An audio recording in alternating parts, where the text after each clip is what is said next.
On the banks of the Niemen River, the sun did not rise on a landscape of peace, but on a horizon of glinting steel that stretched as far as the human eye could see, revealing a moving city of 600,000 souls marching toward a destiny that would rewrite the map of the world. This was not merely an army, it was the apex of human ambition made manifest in flesh and iron, standing on the precipice of the greatest catastrophe of the 19th century. If you want to witness the rise and fall of empires and uncover the history that shaped our modern world, be sure to subscribe to the channel right now so you never miss a moment of the action. To understand the tragedy that was about to unfold in the summer of 1812, one must first look at the man casting the shadow. Napoleon Bonaparte was no longer just a general or a revolutionary consul. By 1812, he was the Colossus of Europe. From the jagged coast of Portugal to the snow-capped peaks of the Alps and across the fertile plains of Germany to the borders of Poland, his word was law. He had humbled the Austrians, shattered the Prussians, and forced the Russians into an uneasy alliance. He was the master of a continent, a man who believed that the impossible was simply a word used by small men to excuse their failures. But the Colossus had a fatal flaw, a hunger that could not be sated by diplomatic victories or static borders. The peace established at Tilsit just a few years prior, where Napoleon and Tsar Alexander I had embraced on a raft in the middle of a river, had rotted away. The Tsar, chafing under the economic stranglehold of Napoleon's continental system, which forbade trade with Britain, had opened his ports. To Napoleon, this was not just a breach of contract, it was a personal insult, a crack in the foundation of his New World Order that, if left unchecked, would bring the entire edifice crashing down.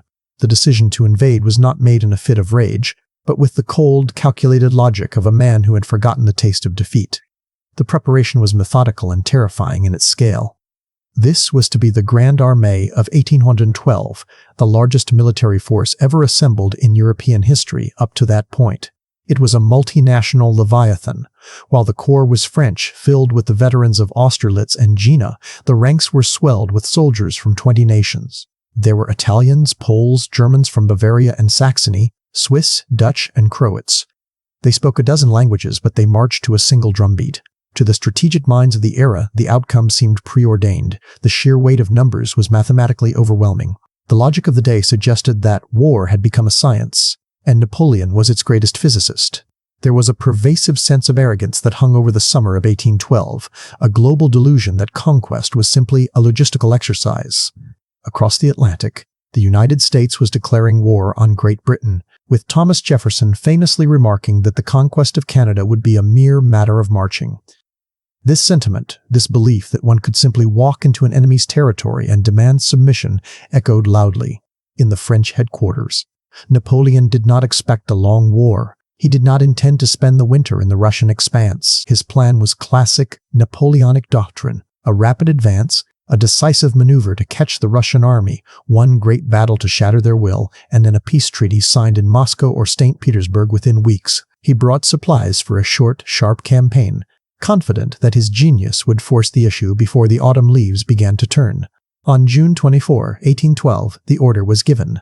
The crossing of the Niemen River was a spectacle designed to intimidate the gods themselves.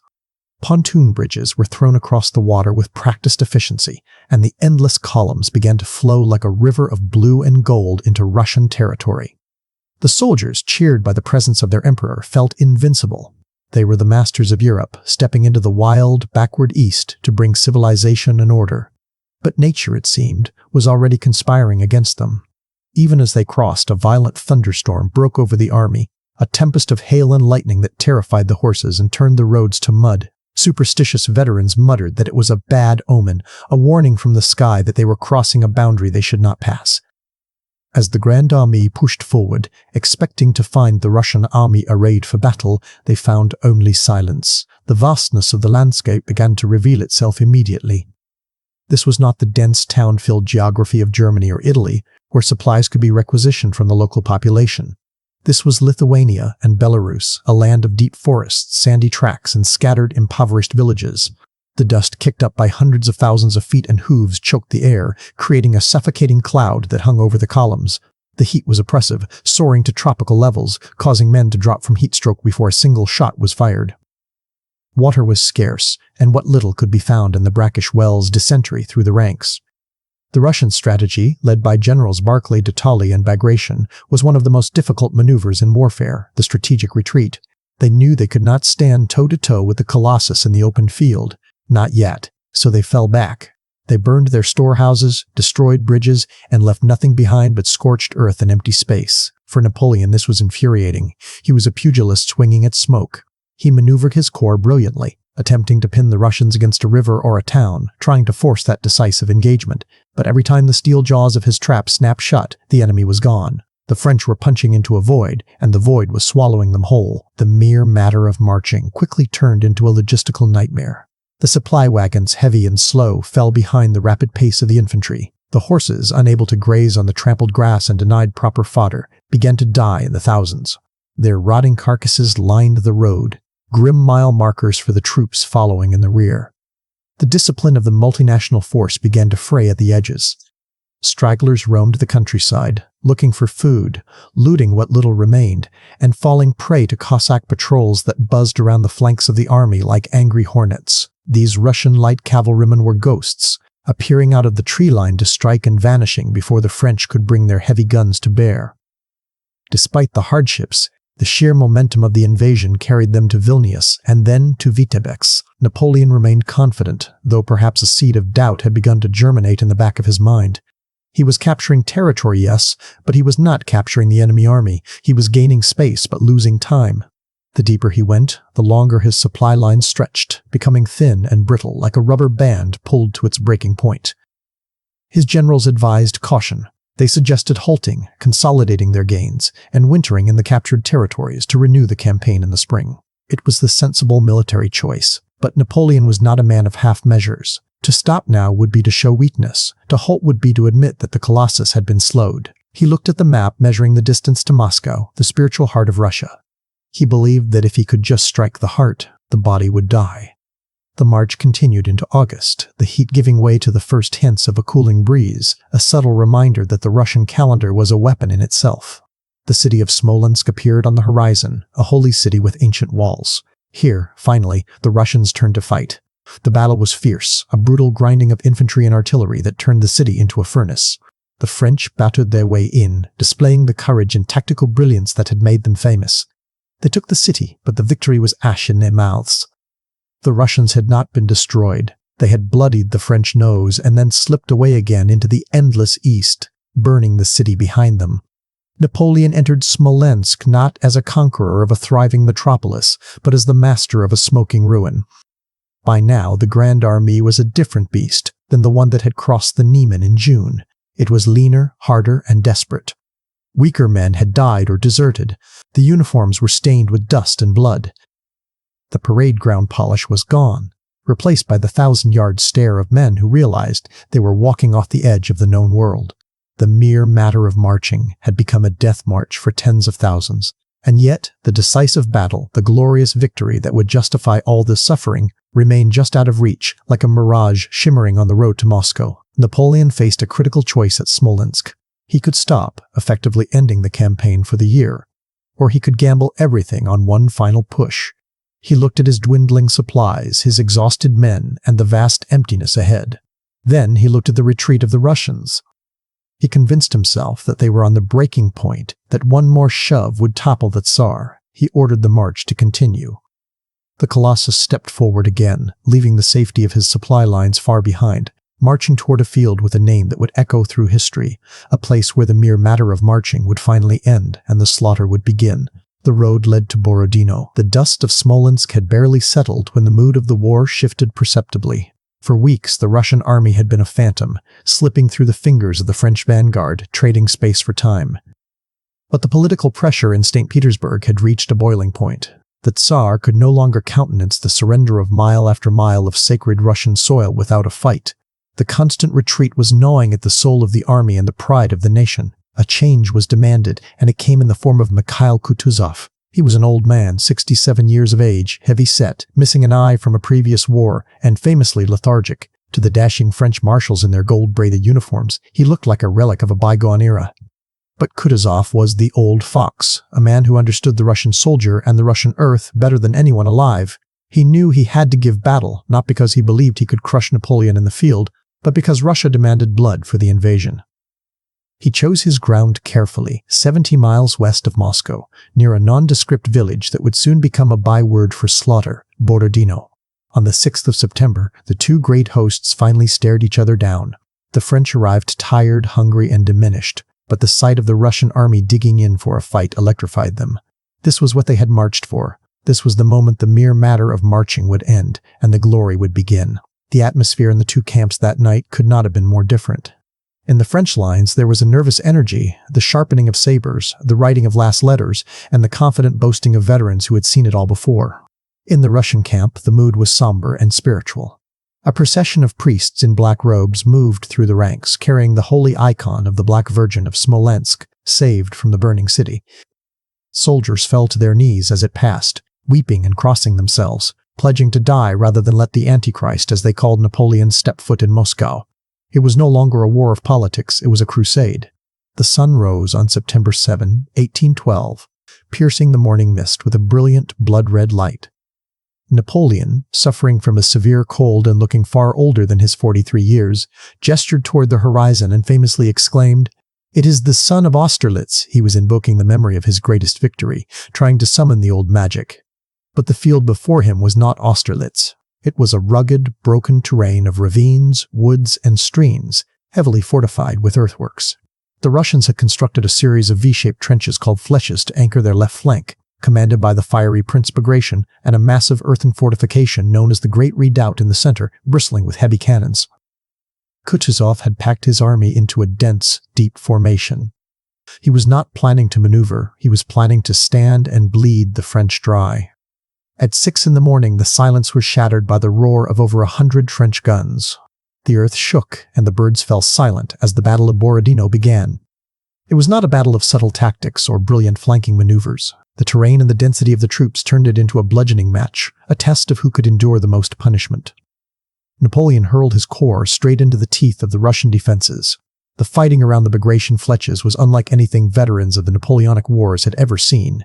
It was a frenzy of point-blank musket fire and brutal hand-to-hand combat.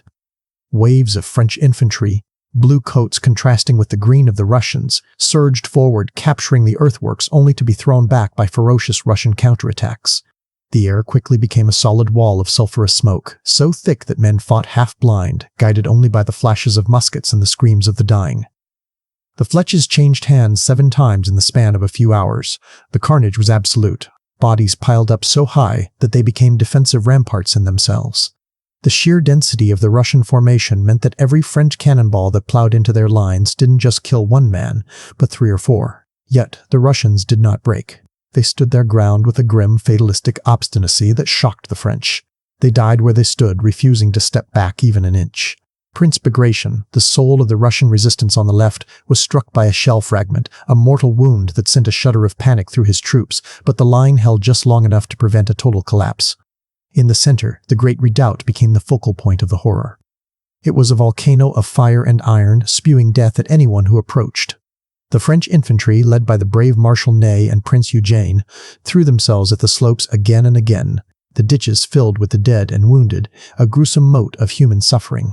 The noise was deafening, a continuous, rolling thunder of artillery that drowned out orders and destroyed the minds of those forced to endure it.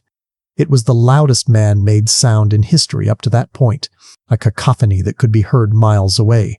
By mid-afternoon, the battle hung in the balance. The French had hammered the Russian line until it was bent and buckled. The flèches had finally fallen, and the Great Redoubt was stormed in a legendary charge by the Saxon heavy cavalry, who rode up the slopes and sabred the Russian gunners at their posts. The Russian center was wide open, the road to victory lay exposed. Marshals Ney and Murat, covered in soot and sweat, sent urgent messengers to Napoleon, pleading for him to send in the Imperial Guard. The Guard was the elite reserve, the Emperor's immortals, fresh and untouched by the fighting. 20,000 of the finest soldiers in Europe stood ready. If they were thrown in now, against the exhausted and shattered Russian center, the enemy army would be annihilated. The war would end right there on the banks of the Kalacha River. But Napoleon hesitated. He sat on a folding chair behind the lines, peering through his telescope into the swirling smoke. He was miles from home, deep in hostile territory. If he committed the Guard and they failed, or if he lost too many of them, He would have no nucleus left to rebuild his army if the campaign continued. The boldness that had defined his career, the gamble that always paid off, was gone. He looked at the messengers and shook his head. "I will not have my guard destroyed," he muttered. "I am 800 leagues from France." He refused to send them. The moment passed. The Russian line, though battered and bleeding, was allowed to plug the gap with their last reserves. The opportunity for a decisive, war-ending victory evaporated into the smoke. As evening fell, the guns finally began to cool. The sun that had risen with such promise sank below the horizon, illuminating a scene from hell. The battlefield was a landscape of utter devastation. Nearly 70,000 men lay dead or wounded in a space of a few square miles. The French had technically won. They held the ground. The Russians had retreated, but they had not been destroyed. Kutuzov had withdrawn his army in good order, keeping it intact as a fighting force. Napoleon rode over the field the next morning, his horse stepping gingerly over the courses. He was usually immune to the sights of war, but the scale of the slaughter at Borodino shook him. There were no cheers of victory, no captured standards to parade, no long lines of prisoners. Just death. He had bludgeoned his way through the door to Moscow, but the price had been astronomical. The Grande Armée was broken, its cavalry wrecked, its ammunition stores depleted. They had won the battle, but they had failed to win the war. The Russians retreated east, toward the ancient capital. Kutuzov, knowing he could not fight another battle immediately, made the agonizing decision to abandon Moscow to the enemy. He would save the army and lose the city. For the French, the road was finally open. The spires of Moscow, with their golden domes glinting in the distance, beckoned to them like a mirage. They believed that entering the city would mean food, rest, and peace. They believed that Tsar would surely sue for terms now that his holy city was in French hands. They marched forward, leaving the charnel house of Borodino behind them, stepping unknowingly into a trap far greater than any battlefield. The red sun of Borodino had set, but the fires of Moscow were about to be lit. On the 14th of September, a week after the carnage of Borodino, the vanguard of the French army crested the Poklanaya hill and looked down upon a sight that seemed plucked from the pages of 1001 Nights. Spread out before them in the afternoon sun was Moscow. It was a sprawling metropolis of wooden houses and stone palaces, punctuated by hundreds of golden domes and spires that glittered like jewels against the blue sky. To the exhaust-weary soldiers, whose boots had disintegrated on the march, and whose uniforms were caked in the mud of Lithuania and the blood of Borodino, it looked like paradise. It was the promised land, the place where there would be food, soft beds, and, most importantly, the peace treaty that would send them home. A ripple of excitement ran down the long, serpentine columns. "Moscow! Moscow!" They shouted, the word passing from regiment to regiment like a prayer.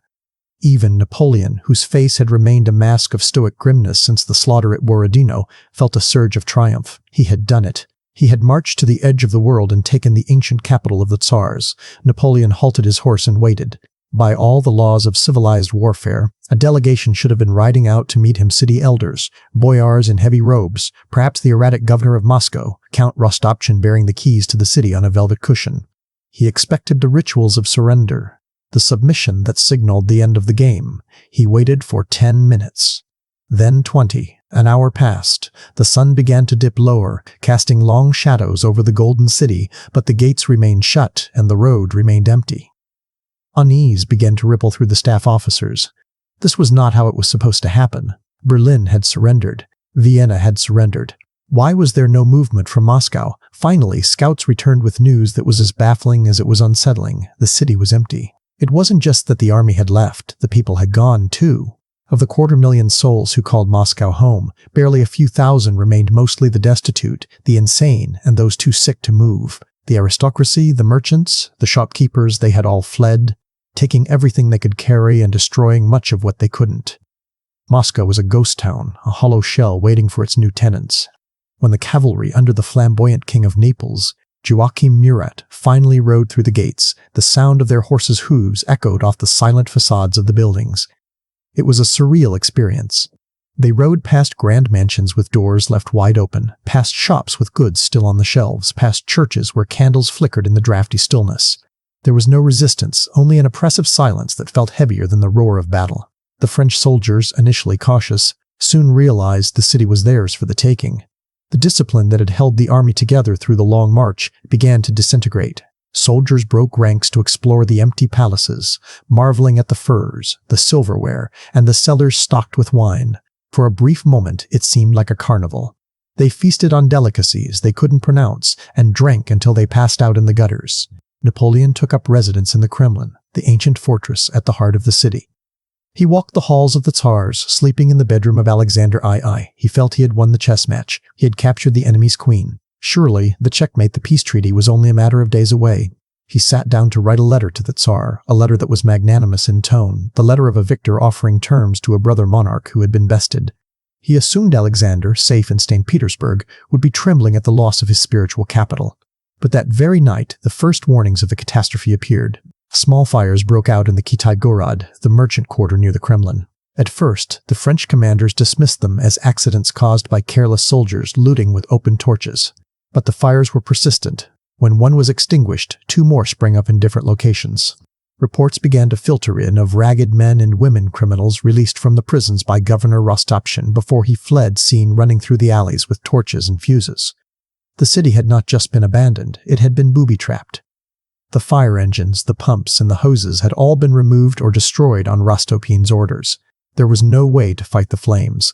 Then the wind changed. A gale-force wind began to blow from the north, fanning the scattered blazes into a cohesive, roaring beast. The wooden architecture of Moscow, dried out by a hot summer, became kindling. The fire jumped from roof to roof, from street to street, moving with a terrifying speed that outpaced a galloping horse. What started as isolated incidents transformed into a firestorm of biblical proportions. From the windows of the Kremlin, Napoleon watched in horror as the city he had just conquered turned into a furnace. The sky turned a bruising purple and then a violent orange. The heat became so intense that the window panes in the Kremlin grew hot to the touch. The air was filled with a blizzard of ash and burning embers that rained down like snow from hell. It became clear that the Kremlin itself was in danger. His generals pleaded with him to leave, to evacuate the city before they were cut off. Reluctantly, the emperor agreed. He and his staff navigated through the burning streets, their horses shying away from the walls of flame that towered on either side. They had to shield their faces with their cloaks to keep their eyebrows from singing. They escaped the Petrovsky Palace on the outskirts, looking back to see Moscow consumed. The fire raged for 4 days. It was an ocean of flame that swallowed 3/4 of the city. Palaces, libraries, churches, and warehouses filled with the winter's supplies the army so desperately needed were reduced to charcoal and dust. The soldiers, driven mad by the heat and the destruction of their prize, looted with a frenzied desperation. They dragged pianos, paintings, and furs out of burning buildings, piling them in the streets only to watch them catch fire moments later. It was a scene of apocalyptic madness. The glorious conquest had turned into a nightmare of smoke and ruin. When the rains finally came and extinguished the inferno, Napoleon returned to the Kremlin, which had miraculously survived, mostly intact. But the city around it was a blackened skeleton. The chimneys of burnt-out wooden houses stood like tombstones in a graveyard. The smell was overpowering, a mix of wet ash, roasted grain, and the stench of unburied bodies. The victory was hollow. He had captured a capital, but he possessed nothing but a heap of ruins. Napoleon settled into the Kremlin, trying to project an air of calm. He reorganized the army, set up theaters to entertain the troops, and reviewed his guards in the courtyard as if he were in Paris. But beneath the surface, anxiety was gnawing at him. He sent another letter to Tsar Alexander, then another. He sent a diplomat, waiting for the reply that would end the war. "I need peace," he told his marshals. "I need it at any price, save only honor." He waited for the courier from St. Petersburg to arrive with the olive branch, but the silence from the north was deafening. Alexander E., who had been seen as weak and pliable, had found a core of iron in his soul. "I will make peace only when not a single armed enemy remains on my soil," he declared. He realized what Napoleon did not want to admit: the French army was trapped. They were thousands of miles from home, surrounded by a hostile population, with no supplies and winter approaching. Every day, Napoleon waited in the charred remains of Moscow was a victory for Russia. The Russian army, encamped to the south at Tarutino, was resting, reinforcing, and watching. They were gathering strength while the French were slowly rotting away. The weather in October remained deceptively mild, a golden autumn that lulled the French into a false sense of security. The sun shone and the days were pleasant. Napoleon convinced himself that the Russian winter was a myth, or at least an exaggeration. He studied historical weather charts, telling himself they had until December before the snows came. He clung to the hope of negotiation, unable to accept that his mere presence in Moscow wasn't enough to force a surrender. It was the gambler's fallacy. He had put so many chips into the pot that he couldn't fold, even as his hand turned to dust. By mid-October, the reality could no longer be ignored. The foraging parties sent out to find food were being ambushed by Cossacks and peasant partisans who fought with a savage brutality. The horses were dying of starvation, weakening the cavalry and the artillery transport. The army was shrinking every day without a major battle being fought. Finally, on October 18, the illusion was shattered. The Russians launched a surprise attack on Murat's vanguard at Winkowo. It was a sharp, stinging defeat that woke Napoleon from his stupor. The Tsar would not retreat. There would be no peace. The only option left was to save what remained of the army. On October 19, 2012, the order was given to evacuate. The Grande Armée, which had entered Russia with over 600 men and crossed the Niemen with such pomp, marched out of Moscow. They were still a formidable force of nearly 100,000 combatants, but they were now encumbered by a massive train of wagons filled with loot-useless trophies, golden crosses, silks, and statues that the soldiers refused to leave behind. It looked less like an army and more like a wandering caravan of nomads. They turned their backs on the blackened ruins of the city that had promised them everything and given them nothing.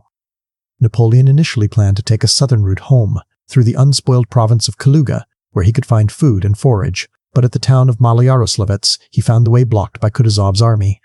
A fierce battle ensued, and though the French pushed the Russians back, Kutuzov simply took up a new defensive position further south. Napoleon paused. To push through would cost him thousands of men he couldn't afford to lose.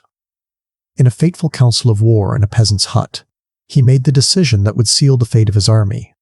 He ordered a retreat back along the old Smolensk road, the very same road they had devastated during their advance in the summer. It was a road of scorched earth. There was no food, no shelter, and every mile was marked by the skeletons of the horses and men who had died months before. As the army turned onto this road of death, the sky turned a leaden gray. The temperature began to drop. The first snowflakes began to flutter down, gentle and silent at first, touching the cheeks of the soldiers like cold, dead fingers. The golden autumn was over. The Russian winter had arrived, and it would show no mercy. The city of fire was behind them, but the kingdom of ice lay ahead. The retreat began not with a bang, but with the silent, insidious descent of the first snows. At first it seemed manageable, a dusting of white that coated the blackened pine forests and the frozen mud of the road. But by early November the Russian climate revealed its true face. The temperature plummeted with shocking speed, dropping to 20 degrees below zero and then 30. The wind, howling across the vast treeless steppes, cut through the worn uniforms of the French soldiers as if they were made of gauze. This was the general winter that Russian legends spoke of, a force of nature more lethal than any army Kutuzov could field. The Grande Armée, already weakened by malnutrition and fatigue, was now subjected to a torture that defied description. The road back to Smolensk became a corridor of horrors. The columns stretched for miles, a ragged snake of humanity trudging through knee-deep snow. The discipline that had held the ranks together disintegrated into a primal struggle for individual survival. Rank and title ceased to matter. A marshal of France froze just as quickly as a drummer boy. The cold was an active, malevolent presence. It froze the breath on men's mustaches into jagged icicles and turned their extremities black with frostbite. Soldiers would sit down to rest for a moment, overcome by a seductive drowsiness, and never stand up again, their bodies turning into marble statues within hours, soon to be buried under the drifting snow. Food was non-existent. The scorched earth policy of the summer meant there was nothing to forage. The supply wagons had long since been abandoned or looted. Men fought with knives over the carcass of a horse that had collapsed, tearing at the raw, frozen flesh before the animal was even fully dead. There were whispers of cannibalism. Dark rumors of men eyeing the bodies of their fallen comrades with a desperate, animalistic hunger. The Sacred Squadron, a unit formed of officers to protect the emperor, dwindled daily as even the horses of the nobility died of starvation or were butchered for meat. Napoleon himself traded his coach for a sleigh wrapped in heavy furs, watching his grand ambitions buried under the white shroud of the Russian winter. And always there were the Cossacks. They hovered on the flanks of the retreating column like wolves trailing a wounded herd. They struck without warning, their lances piercing the snow-filled air, cutting down stragglers and destroying isolated units. They did not need to win pitched battles. They simply had to harry the French, keeping them moving, denying them sleep, and letting the cold do the rest. The fear of capture was absolute. Stories circulated of what Russian peasants did to French prisoners, burying them alive, burning them or stripping them naked, and leaving them to the frost. To fall behind was a death sentence. When the remnants of the army finally reached Smolensk, the city they had fought so hard to capture in August, they found no salvation. The supply depots had been looted or were empty. The shelter was inadequate for the sheer number of freezing men. The order quickly dissolved into chaos as starving mobs sacked the remaining warehouses. Napoleon, realizing the city was a trap and that the Russian armies were closing in from the north, south, and east, cut off his escape, ordered the retreat to continue. They had to keep moving west, toward the Niemen, toward safety. But to get there, they had to cross the Berezina River. By late November, the situation had become critical. The Russian Admiral Chichagov had captured the bridge at Borisov, effectively sealing the battle. Napoleon was trapped between the main Russian army under Kutuzov, pursuing him from the rear, Wittgenstein closing in from the north, and Chichagov blocking the river ahead. The Grande Armée, now reduced to a shadow of its former self, perhaps 40,000 fighting men and roughly same number of stragglers, seemed doomed to annihilation. The world watched, expecting the capture of the French emperor. But even in this abyss, Napoleon's genius flickered to life one last time. He ordered a feint to the south to trick the Russians into believing he would cross there. While Chichagov moved his forces to block the false crossing, French engineers, working in freezing water up to their chests, began to construct 2 bridges across the Berezina at a remote spot near the village of Studianka. These engineers, under the command of General Ible, were the unsung heroes of the tragedy. They worked in the icy current, chopping down houses from the village for lumber, fighting the hypothermia that claimed them one by one. Of the 400 engineers who went into the water, barely a handful survived the campaign. They built the bridges on a foundation of their own sacrifice. On the 26th of November, the miracle happened. The bridges were ready. The corps of Oudnot and Ney crossed first to secure the far bank and hold back the returning Russian forces. Then the order was given for the rest of the army to cross. What followed was one of the most harrowing scenes in the history of warfare. The crossing of the Berezina was not a march, it was a stampede of desperation. For 2 days, the bridges were a bottleneck of humanity. The organized regiments crossed with some semblance of order, bayonets fixed, staring down the Russians who were now shelling the crossing points. But behind them came the mob, the stragglers, the wounded, the camp followers, women and children who had accompanied the army from Moscow. When the Russian artillery shells began to fall among the dense crowd on the riverbanks, panic erupted. The screaming of horses and the cries of the crushed filled the air. People were pushed off the narrow bridges into the freezing dark waters, swept away by the current or pulled under by the weight of their winter clothes. The scene on the eastern bank was a vision of the apocalypse. Wagons tried to force their way onto the swaying bridges, crushing everything in their path until they overturned, blocking the way and adding to the crush. Men trampled women and children in a blind frenzy to reach the other side. The snow was trampled into a bloody slush. All the while, the Russian cannonballs plowed through the mass of bodies, sending geysers of ice and body parts into the air. Marshal Victor's corps fought a heroic rearguard action, holding the ring against overwhelming Russian numbers to buy time for the crossing. But the panic of the non-combatants could not be contained. As night fell on the 28th, the tragedy reached its climax. The bridges were damaged, repaired, and damaged again. General Ible, seeing the Russian circle closing tight, received the order to burn the bridges at dawn to prevent the enemy from pursuing. He delayed as long as he could, trying to coax the last of the frozen, apathy-struck stragglers across. But many refused to move from their fires, too exhausted to take the last few steps to salvation. When the flames finally licked up the timber supports the next morning, thousands were still left on the wrong side. A great wail rose up from the abandoned multitude, a sound of collective despair that those who heard it never forgot. The Cossacks descended on the survivors like vultures. The crossing of the Berezina was a tactical victory. Napoleon had saved the core of his army and escaped the trap, but it was a humanitarian catastrophe. The river became a graveyard. When the ice melted the following spring, thousands of bodies would wash up on the banks, a grim testament to the bridge of bones that had saved the emperor. The retreat continued, but the army was effectively dead. The cold intensified in December, reaching temperatures that made the earlier frosts seem mild. Birds froze in midair and fell like stones. The breath of the soldiers crystallized instantly, and their lips cracked and bled. To stop walking was to die, to sleep was to die. The road to Vilnius was lined with perfectly preserved corpses, sitting by extinct fires, looking for all the world as if they were merely resting. The wolves of Lithuania grew fat that winter, losing their fear of man. Napoleon, sensing that the military campaign was irretrievably lost and that his political throne in Paris was threatened by rumors of his death, made a decision that many of his soldiers would view as a betrayal.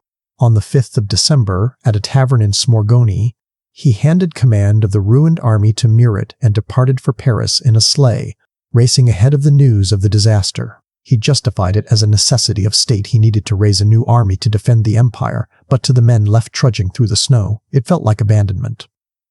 "The emperor is healthy," the final bulletin of the campaign read, a line that struck the starving survivors as a cruel joke. The remnants of the Grande Armée stumbled across the Niemen River in mid-December. It was a ghostly procession. Marshal Ney, the bravest of the brave, was one of the last to cross, firing a final musket shot back at the Russian Empire before stepping onto polished soil. He had entered Russia with a corps of tens of thousands. He left with a handful of ragged scarecrows. Of the 600,000 men who had marched east in June, perhaps fewer than 50,000 returned in any recognizable military formation. The rest were dead, captured, or scattered across the vast plains of the east. The myth of Napoleonic invincibility was shattered.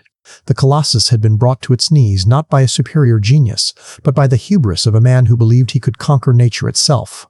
The snows of Russia had buried the dreams of the French Empire. As the survivors shivered in the safety of Prussia, looking back at the white horizon, they knew that the world had changed. The sharks of Europe, Austria, Prussia, and the other subject nations smelled blood in the water. The fear that had kept them in line was gone, replaced by a vengeful hope. The War of 1812 was over, but the War of Liberation was about to begin. The retreat from Moscow was not just the end of a campaign, it was the beginning of the end for Napoleon Bonaparte. The eagle had fallen, and the vultures were gathering. Napoleon arrived in Paris under the cloak of night, a spectre returning from the grave. He had left the frozen remnants of the largest army ever assembled dying in the snows of Russia, yet the moment his boots touched the stone floors of the Tuileries Palace, the paralysis of defeat vanished. He was the emperor, and the empire required a defense. With a manic energy that terrified his ministers, he set about doing the impossible. He did not mourn the dead, he replaced them. He emptied the arsenals, levied new taxes, and called up the conscription classes of 1814 a year early. In a matter of months, he conjured a new army of 200,000 men out of the soil of France. They were young, some barely out of boyhood, nicknamed the Mary Louises after the Empress. They lacked the grim, hardened endurance of the veterans lost in the East, but they possessed a fiery morale and a devotion to the man who still seemed to hold the lightning of victory in his hand. However, the geopolitical ground had shifted beneath his feet. The retreat from Moscow had broken the spell of French invincibility. The fear that had kept the crowned heads of Europe bowing to Paris evaporated along with the snow. The first domino to fall was Prussia. For years, the Prussians had simmered under the humiliation of French occupation, nursing a deep, burning nationalism. The sight of the broken French army stumbling across their borders was the signal they had been waiting for. King Frederick William Tree, initially hesitant, was swept up by the tide of his people's fury. The War of Liberation began. It was no longer a war of kings and cabinets, it was a war of peoples. Iron crosses were cast, poets wrote anthems of freedom, and civilians donated their gold to the cause. Russia and Prussia joined hands, forming the Sixth Coalition, soon to be joined by Sweden, led by Napoleon's former marshal, Bernadotte. The sharks were circling, and the water was thick with blood. Napoleon marched east into Germany in the spring of 1813 to confront this rising tide. He was not the same man who had crossed the Niemen a year earlier. He was heavier, less decisive, and prone to mysterious lethargy, yet his tactical genius remained formidable.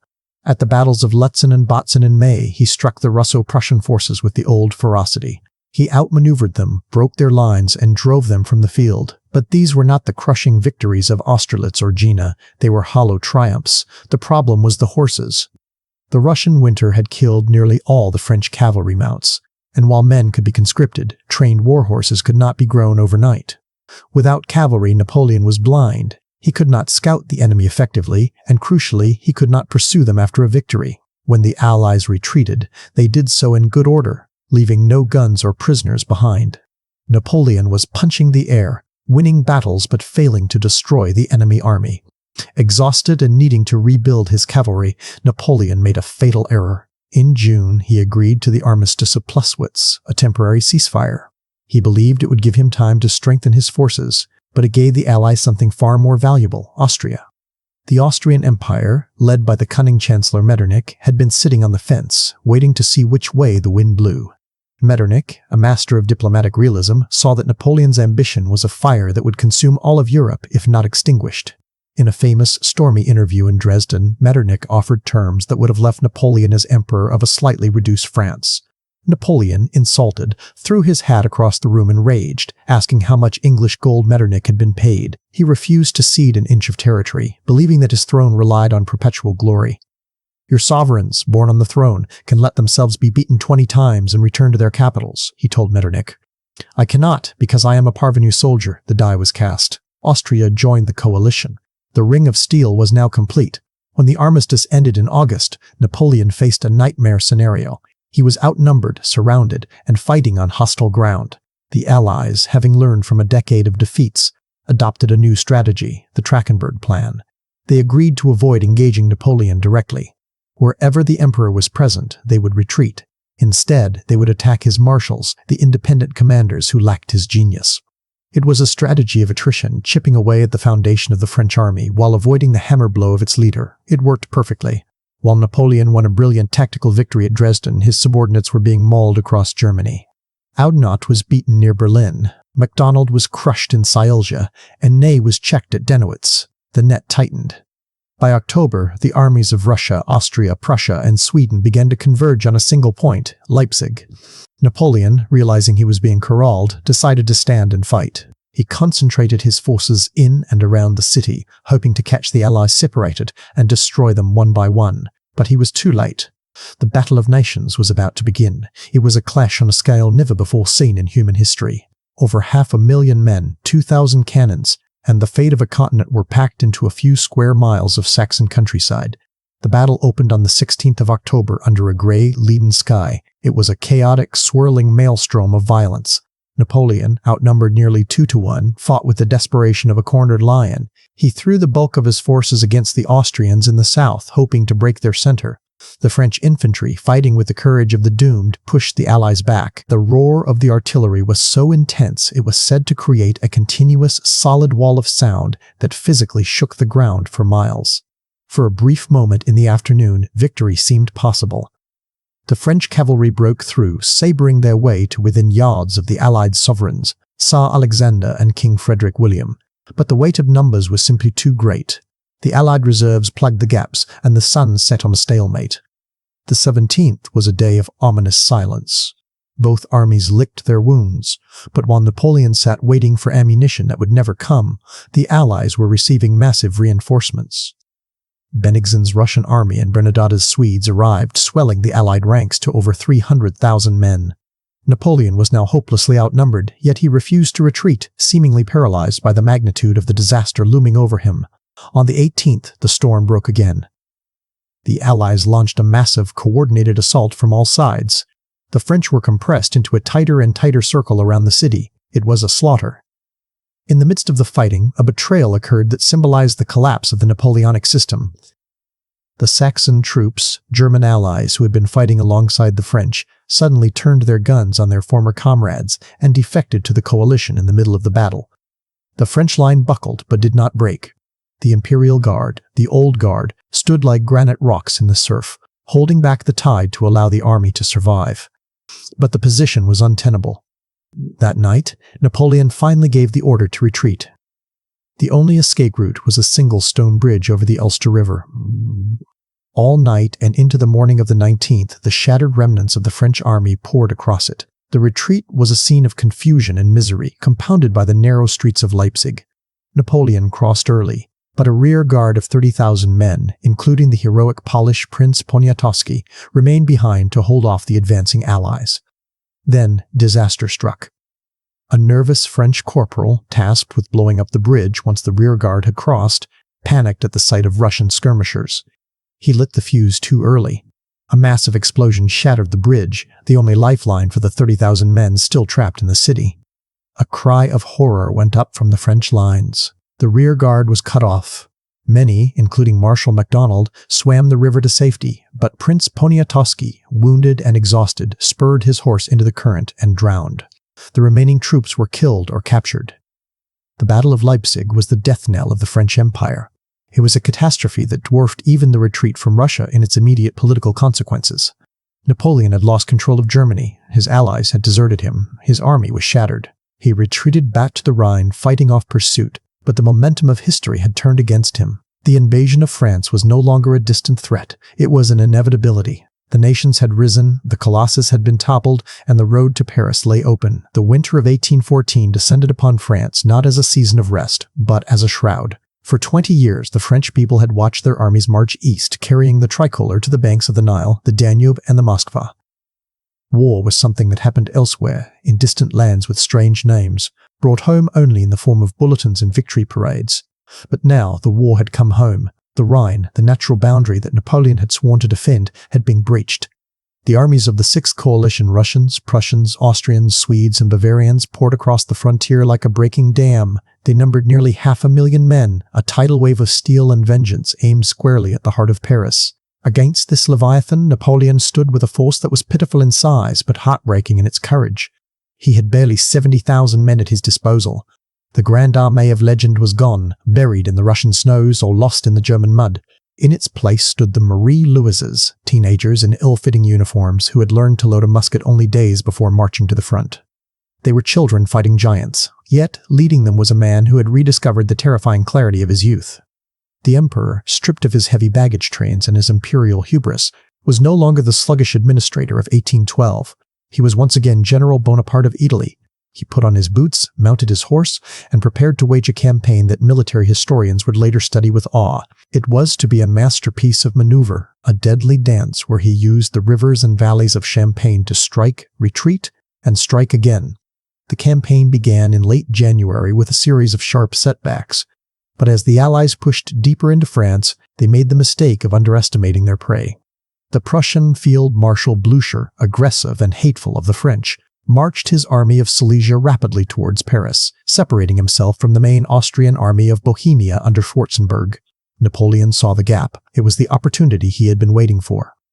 In a week of breathless violence known as the 6 Days Campaign, he pounced. He struck Blücher's spread-out columns like a thunderbolt. At Champaubert, he annihilated a Russian corps, taking thousands of prisoners. Before the news could even travel down the line, he turned and smashed the Prussians at Montmirail. The next day, he hit them again at Château-Thierry, and then again at Vauchamps. It was a frenzy of motion. Napoleon was everywhere, directing cannons, rallying the terrified conscripts, and riding amidst the grape-shot with a fatalistic calm. The Allies were stunned. They had thought the lion was dying. Instead, they found him more dangerous than ever. Blücher's army was mauled, sent reeling back in retreat. For a brief, delirious moment, it seemed that the miracle was possible. The Allied monarchs, terrified by this resurgence, paused their advance. They debated retreat. The ghost of the past, the fear of the invincible Napoleon haunted their councils. But battles, no matter how brilliant, could not conjure men from thin air. For every soldier Napoleon lost, there were no replacements. For every 1,000 men the Allies lost, 10,000 more arrived from the reserves. It was a mathematical impossibility. While Napoleon was winning tactical victories in the mud of Champagne, the strategic noose was tightening. In the south, the Duke of Wellington had crossed the Pyrenees and was pushing into France from Spain. In the north, the remaining Allied corps were grinding down the French defenses, and in Paris, a different kind of war was being fought, a war of whispers and treachery. The capital was a nest of vipers. Talleyrand, the emperor's former foreign minister and a man with a nose for political survival, was already negotiating with the Tsar. He knew the game was up. He saw Napoleon not as the savior of France, but as the obstacle to its survival. The wealthy bourgeoisie, tired of the endless taxes and the blockade that strangled their trade, wanted peace. They looked at the casualty lists and saw only a future of ruin. The crumbling of the home front was as lethal as any Austrian cannon. By late March, the Allies made a decisive move. They intercepted a letter from Napoleon to Empress Marie-Louise detailing his plan to move east and cut their supply lines. Realizing that Paris was left open, they ignored Napoleon's army and marched straight for the capital. It was a gamble, but a calculated one. On the 30th of March, the Allied hosts arrived at the heights of Montmartre. The city was defended by a ragtag force of National Guards, Invalides, and the remnants of Marshal Marmont's corps. They fought bravely, but the outcome was never in doubt.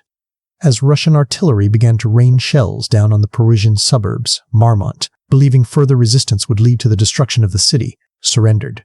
On March 31, 1814, Tsar Alexander I rode into Paris. It was a surreal moment. The Cossacks, the barbarians of the north, camped on the Champs-Élysées. But there was no looting, no burning. The Tsar came as a liberator, not a conqueror. He charmed the populace, declaring that he fought not against France, but against Napoleon alone. The mood in the city shifted overnight. The cheers that had once rung out for the emperor now greeted the Russian monarch. The fickle nature of the mob was on full display. Napoleon was at Fontainebleau, only 40 miles away, when he heard the news. He had been racing back to save his capital, but he was too late. His first instinct was to fight on. He still had the army 60,000 men who worshipped him. "We will march on Paris," he declared, his eyes burning with a terrifying light. "The occupying armies are scattered. The people will rise up to join us. We can still drive them out." He ordered his maps to be brought, planning a street-by-street battle to retake the city. But the instrument of his power, the marshals, had finally broken. On the 4th of April, in the emperor's study at Fontainebleau, the confrontation took place. It was a scene of high tragedy.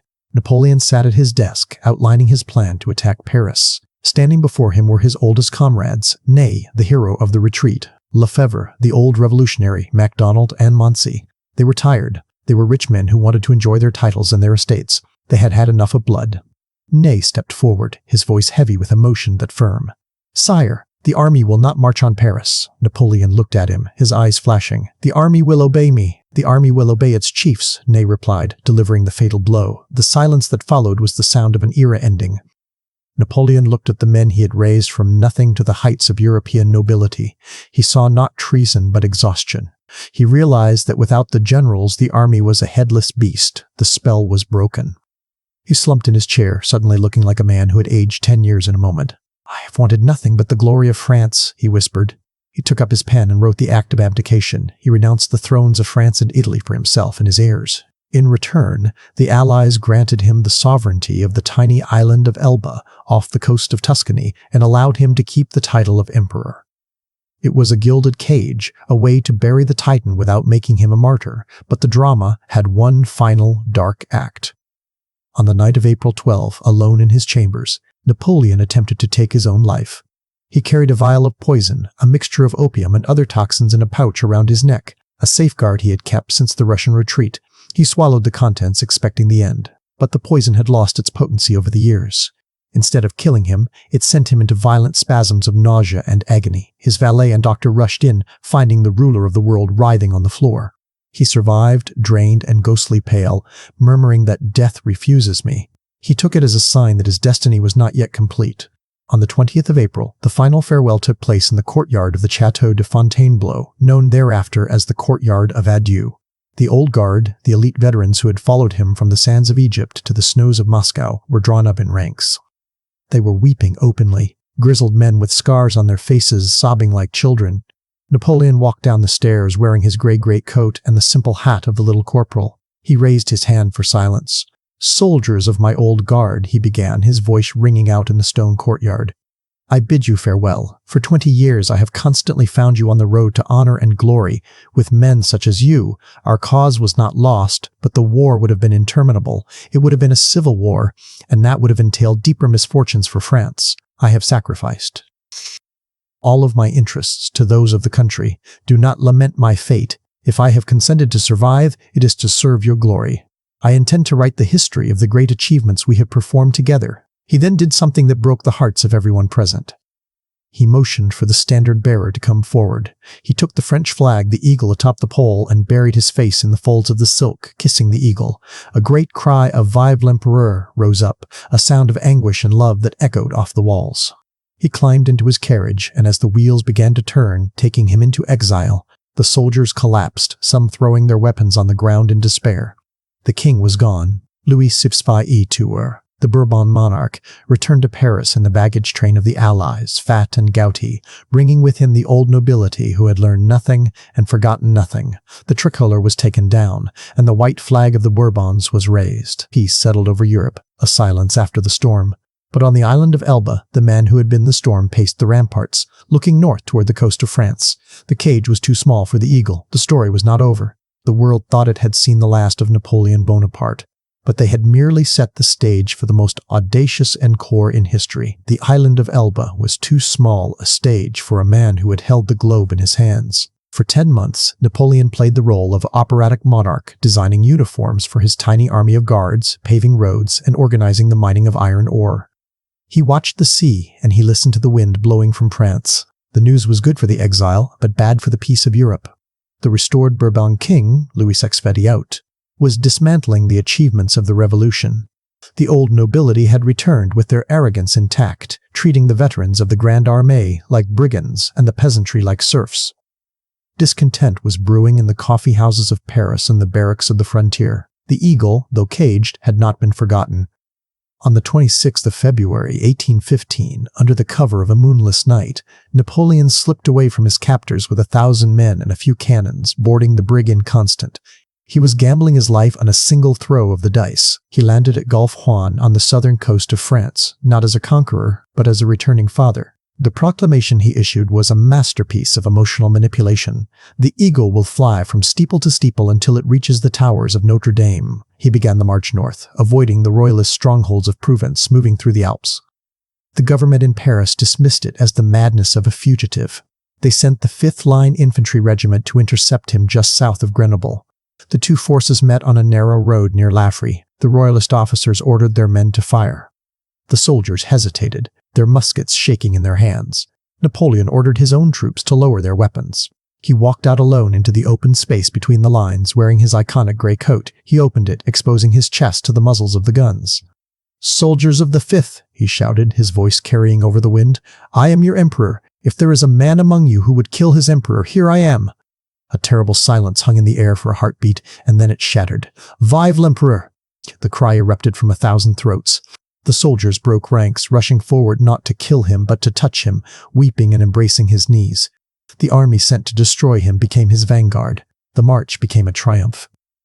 Marshal Ney, who had promised the king he would bring Napoleon back in an iron cage, found himself overcome by the pull of his old master. He defected, bringing his entire corps with him. Louis Expediaut, realizing that his support was built on sand, fled Paris in the middle of the night. On the 20th of March, less than a month after leaving Elba, Napoleon was carried up the grand staircase of the Tuileries Palace on the shoulders of a delirious crowd. The 100 Days had begun, but while Paris cheered, the capitals of Europe froze in horror. The Congress of Vienna, where the diplomats were redrawing the map of the continent, immediately declared Napoleon an outlaw. There would be no negotiations, no treaties. He was branded a disturber of the tranquility of the world. The 7th Coalition was formed, and 1,000,000 men began to march toward the French borders. Napoleon knew he could not win a long war. His only hope was to strike quickly, to destroy the Allied armies piecemeal before they could unite. He looked north to Belgium, where a British-led army under the Duke of Wellington and a Prussian army under Field Marshal Blücher were quartered. If he could drive a wedge between them, crush the Prussians, and then turn on the British, he might force a negotiation. It was the strategy of the central position, his signature move. In mid-June, with an army of 25,000 veterans, hastily assembled but fiercely loyal, he crossed the frontier. The speed of the French advance caught the Allies off guard.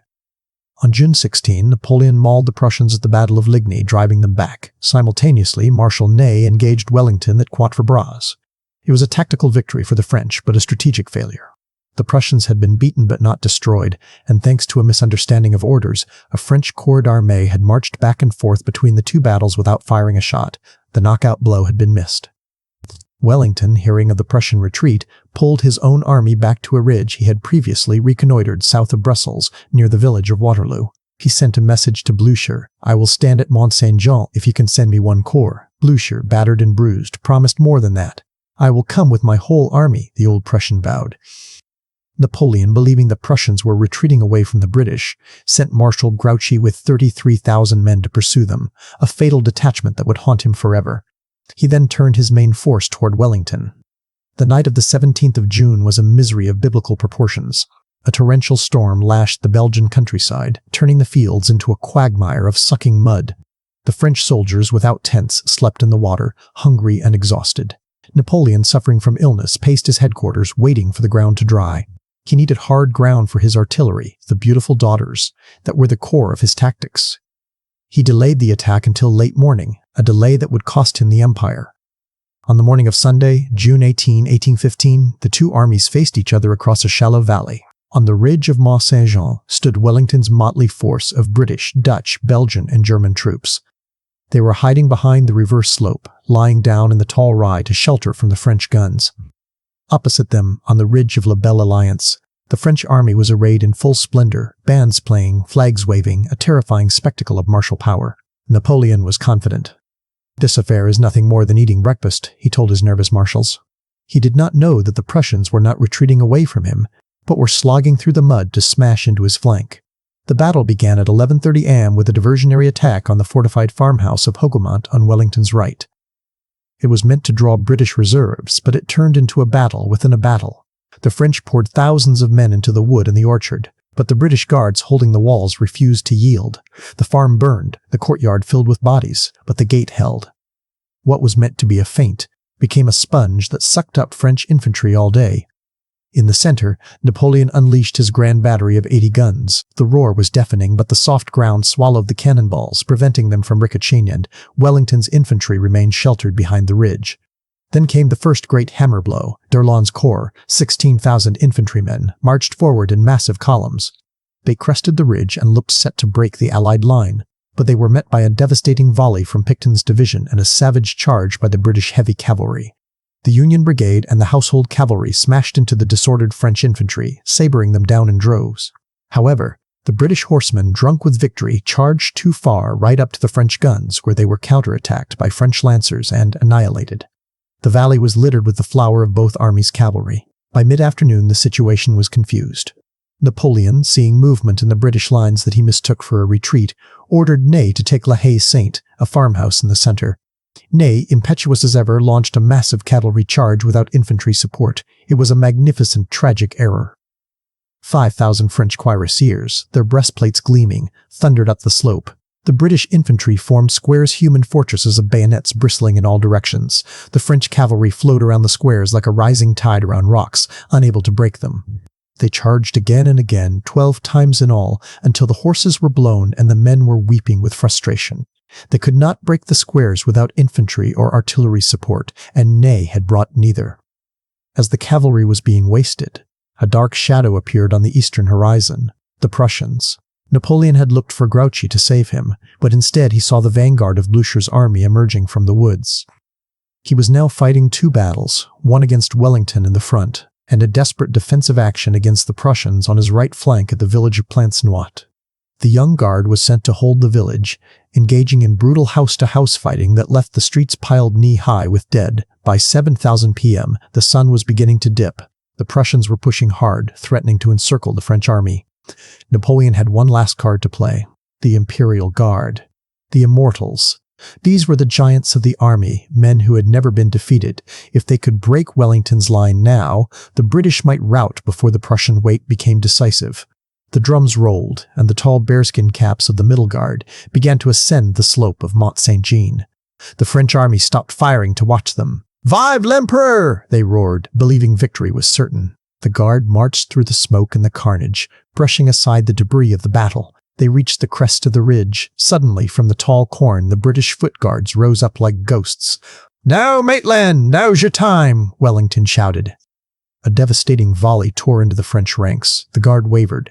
They tried to deploy, but they were flanked by Colonel Colborne's 50-20 Titan light infantry. Caught in a crossfire, the unthinkable happened. The Imperial Guard halted. They staggered, and then they fell back. A cry went up from the French ranks, a sound more terrible than the cannonade: "La Garde recule!" The Guard is retreating. It was the signal for the end of the world. Panic swept through the French army like a wildfire. Regiments that had stood firm all day dissolved into a mob. "Sauve-qui-peut, save yourselves," became the order of the day. At the same moment, Wellington raised his hat and waved it forward. The Allied line, battered and bleeding, surged down the slope in a general advance. From the east, the Prussians broke through at Plancenoit, pouring onto the field with a primal fury. The French army disintegrated. Only the squares of the Old Guard remained, standing like islands of granite in a sea of fugitives. They refused to surrender. When called upon to lay down his arms, General Cambrin supposedly replied with a single defiant word: "Murd!" They were blasted into oblivion by artillery at point-blank range, dying to buy time for their emperor to escape. Napoleon, pale and dazed, was hustled into a carriage and driven away, leaving behind 25,000 of his soldiers dead or wounded on the square mile of Belgian mud. The sun set on the field of Waterloo, illuminating a scene of horror that sickened even the victors. The 100 days were over. The gamble had failed. The Eagle had flown its last flight, and it had crashed to earth, broken and bloody. The road did not lead to Brussels. It led to the coast, to a British ship, and ultimately to a lonely rock in the middle of the South Atlantic. The 19th century had finally begun, born in the blood of the man who had tried to conquer it. The roar of the cannon at Waterloo faded into a silence that felt heavier than the battle itself. For Napoleon, the days following the disaster were a blur of frantic motion and paralyzed indecision. He fled to Paris, hoping to rally the government, but found only cold shoulders and averted eyes. The political class, which had cheered him in March, now demanded his head in June to appease the advancing Allied armies. On the 22nd of June, 1815, he abdicated for the second and final time. He lingered at Malmaison, the home he had shared with Josephine, walking through the gardens where the roses still bloomed, haunted by the ghost of the woman he had loved and the empire he had lost. But the Prussians were closing in, their cavalry patrols sniffing for his scent. He fled to the coast, to Rochefort, harboring a desperate dream of escaping to America, to live as a private citizen in the New World. But the Royal Navy was waiting. The British blockade was a wall of oak and iron that no ship could pass. Trapped between the Bourbons who wanted to execute him and the ocean that denied him passage, he made the only choice left. He surrendered to his most implacable enemy. On July 15, he boarded the Hum's Bellerophon, placing himself under the protection of British law. He wrote a letter to the Prince Regent, comparing himself to Themistocles, the ancient Greek statesman who sought refuge with his enemies. "I come to seat myself at the hearth of the British people," he wrote. He hoped for a country estate near London, a dignified retirement. But he had misjudged the fear he inspired. To the British, he was not a fallen dignitary. He was the Corsican ogre, the monster who had bled Europe dry for 2 decades. They would not give him a hearth, they would give him a tomb. The order came down from London. General Bonaparte was to be transported to the most remote, inescapable prison on the face of the earth, St. Helena. The name itself sounded like a sentence. It was a jagged volcanic rock jutting out of the South Atlantic, 2,000 miles from the coast of Africa, 4,000 miles from Brazil. It was a speck of dust in an endless ocean. When Napoleon first saw the island from the deck of the Hems Northumberland in October 1815, rising like a black fortress from the gray waves, his face went pale. It was not just a prison, it was a grave waiting to be filled. Life on St. Helena was a slow, grinding torture designed to break the spirit of the man who had rewritten history. He was lodged at Longwood House, a damp, wind-swept farmhouse infested with rats and plagued by a climate that alternated between suffocating heat and driving rain. The man who had lived in the Tuileries and the Kremlin, who had slept in the palaces of Vienna and Berlin, now found himself battling mold on his walls and boredom in his soul. His jailer was Sir Hudson Lowe, the island's governor, a petty bureaucratic man who seemed terrified of his prisoner. Lowe was obsessed with security, surrounding Longwood with sentries and imposing humiliating restrictions. He refused to address Napoleon as emperor, insisting on General Bonaparte, a slight that drove the exile into fits of rage. They fought a petty war over the amount of firewood allowed, the censorship of letters, and the boundaries where Napoleon could ride. It was a pathetic reduction of a conflict that had once spanned a continent. Yet even in this abyss, Napoleon's genius found a new outlet. He realized that while his military power was gone, his power over the minds of men remained. He began to dictate his memoirs to the small circle of loyal companions who had followed him into exile. Count Las Cases, Generals Bertrand and Montholon. He turned Longwood into a factory of history. He revisited his battles, explaining his decisions, justifying his mistakes, and crafting the narrative of his life. He positioned himself not as a tyrant, but as the soldier of the revolution, the liberal hero who had tried to liberate the peoples of Europe from the shackles of feudalism, only to be crushed by the reactionary kings. He spoke of a United States of Europe, of uniform laws and currencies, presenting himself as a visionary ahead of his time. This was the Napoleonic legend, a powerful myth that would wash away the blood of his wars and leave only the glory. He knew he was writing for posterity. Jesus Christ would be nothing without his martyrs, he remarked. He was making himself the martyr of St. Helena, crucified by the British on a lonely rock. The years dragged on. The entourage bickered, overcome by island sickness, a lethargy born of isolation. Napoleon's health began to fail. He grew heavy. His skin turned a waxen yellow, and he suffered from agonizing pains in his stomach. He spent days in his bathtub, the only place he could find relief from the cold and the pain. He read voraciously, played chess, and stared out at the ocean, watching the waves beat against the cliffs, a rhythm of eternal captivity. He knew the end was coming. He made out his will, a document as political as it was personal. "I die prematurely, assassinated by the English oligarchy and its hired assassin," he wrote, firing one last shot at Hudson Lowe. He asked that his ashes be buried on the banks of the Seine, in the midst of the French people I have loved so well. On the night of May 5, 1821, a violent storm struck the island. The wind howled around Longwood, tearing up trees that Napoleon had planted with his own hands. Inside the house, the emperor lay on his small iron camp bed, the same one he had used during his campaigns. He was delirious, his mind wandering back to the battlefields of his youth. The few words he muttered were disjointed fragments of a life consumed by war. France, Armée, tête d'armée, Josephine. France, Army, head of the army, Josephine. At 5:49 p.m., just as the sun was setting over the Atlantic, the breathing stopped. The man who had been the heartbeat of the world for 20 years was still. He was 51 years old. He was buried in a quiet valley on the island under a simple stone slab. The British governor refused to allow the inscription Napoleon on the tomb, insisting on General Bonaparte. The French entourage refused to accept the lower title. In the end, the stone was left blank. A nameless grave for the most famous man in history. But the story did not end in that lonely valley. The legend that Napoleon had crafted at Longwood began to take root in Europe. The Bourbon Restoration proved fragile and unpopular. People forgot the conscription and the taxes. They remembered the glory, the tricolor flying over foreign capitals, the sense that a Frenchman could be anything if he had the talent. The martyr of St. Helena became a secular saint for the Romantic generation.